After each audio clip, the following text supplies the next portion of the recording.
इनके पास कोई कानून नहीं है कि इल्लीगल तरीके से हाईवे के ऊपर सड़क के किनारे अगर कोई मजार बना दे उसको ये हटा दे। और आप इन पे नाराज हो रहे हैं कि ये नहीं हटाते, आप सरकार पे नाराज हो रहे हैं। अभी तक आपको पता नहीं है कि नाराज होना किस पे था। इसलिए आपकी दुर्दशा होने वाली है। अब आप ये तय करें कि ये लड़ाई जिस दिन नासिक की सड़कों पे होगी तभी याद आएगा कि दिल्ली से भी कुछ सबक लेंगे, कुछ कश्मीर से भी सबक लेंगे, कुछ उत्तर प्रदेश के अंदर ये जो रातों रात मस्जिदें बन रही हैं इसे कोई रोक नहीं सकता। लेकिन ये कानून भारत राष्ट्र की इंच इंच जमीन आपके हाथ से जाएगी, कानूनी तौर पे आप उसे रोक नहीं सकते। आंध्र प्रदेश हाई कोर्ट के एक जस्टिस साहब ने इस पूरे बात को समझने के लिए जब एक पिटीशन डाली गई तो उन्होंने कहा कि I can not admit this petition because it's a law passed in the parliament. लेकिन मैं खुद समझना चाहता हूं क्योंकि मुझे भी नहीं पता है, इसलिए उन्होंने अनऑफिशियली उस पिटीशन को एक्सेप्ट किया और उसके माध्यम से जो अच्छी बात उन्होंने करी वो आपको जगाने के लिए तो काम है, उससे ज्यादा उसका कोई तर्क नहीं है। उन्होंने उसके तहत ये अपने लोगों को ऑर्डर किया कि वो ये बताएं कि भारत की जमीन जो है जिसे हम सुबह से शाम तक भारत माता कहते हैं, इस भारत माता पे क्या हिस्सेदारी है।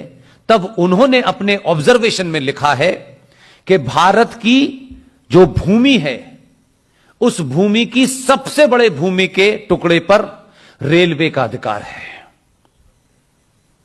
उसके बाद डिफेंस का अधिकार है और तीसरे नंबर पर वक्फ बोर्ड के पास है।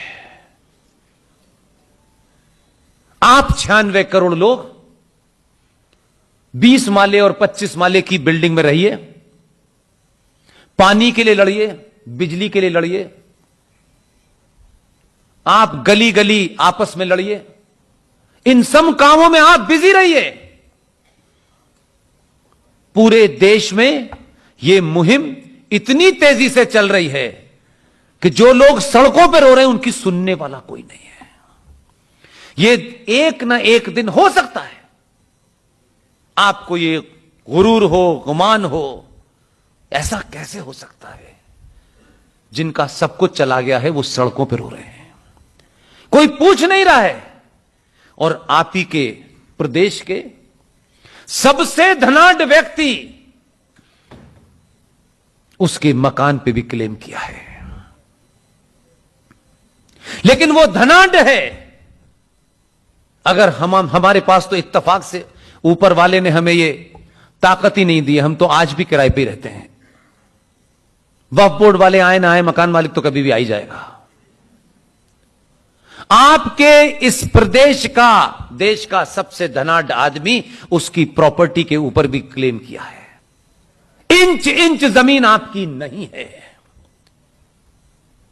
ऐसी सिविल वॉर होगी कि आप सोच नहीं सकते हैं। उसकी तरफ देश बढ़ रहा है। इस पे कहीं डिबेट नहीं सुनी आपने। इस सब के बावजूद भी हम जैसे पागल कहते हैं तो ज्यादा हमको खतरा लेना पड़ता है। मैं उनका क्या कर सकता था। यह स्थिति बॉम्बे में उन लोगों के पास तक आ गई है जो ये समझते हैं कि हम चले जाएंगे। दुनिया में कहीं इतनी जगह नहीं है कि 90 करोड़ लोगों को कोई जगह दे दे। और भागना उपाय नहीं है। यह भागने की बीमारी बड़े लंबे समय से है। जो लोग अपनी जमीन को छोड़ देते हैं वो अपनी मां को छोड़ देते हैं। जमीन सिर्फ जमीन नहीं होती है, उसका दर्जा मां की तरह होता है। इसलिए हमारे 5 तत्वों में पृथ्वी के प्रति भी हम सुबह उठ के अपना सर पृथ्वी से लगाते हैं।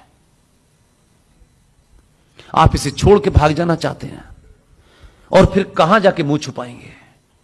क्या अपनी अपनी नस्लों को बताएंगे कि हमारे पास पैसा था, रुपया था, सब कुछ था, लेकिन हमने कुछ भी ट्राई नहीं किया।